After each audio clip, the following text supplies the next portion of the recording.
આજે તો સવારમાં મને પેટમાં દુખતું હતું। વાત જાણે એમ હતી કે કાલે મારે ખાવા ફેર થઈ ગયું હતું કે તડકો લાગ્યો તો કાંઈ ખબર નહોતી।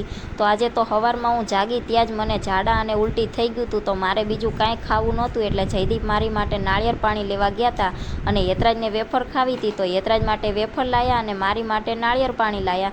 તો જયદીપ નાળિયેર તોડતા હતા તો હારે ચપ્પુ પણ તૂટી ગયું હતું અને સાંજ પડતા જયદીપ ઓફિસે જવા માટે તૈયાર થઈ ગયા। પણ યતરાજને હારે ઓફિસે જવું હતું એટલે યતરાજ તોફાન કરતો હતો। પછી તો યતરાજને જય માતાજી કહી અને જયદીપ ઓફિસે ગયા અને મારે જમવાનું બાકી હતું તો મેં જમી લીધું અને સાંજ પડતા મને હાવ સારું થઈ ગયું હતું એટલે મેં કામ કરવાનું ચાલુ કરી નાખ્યું।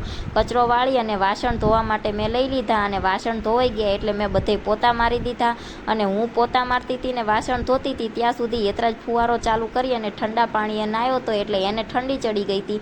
પછી હું આવી એટલે યતરાજ મારા ખોળામાં બેસી ગયો। વિડીયો ગમ્યો હોય તો લાઈક કરજો અને ચેનલને કરી દેજો સબસ્ક્રાઈબ।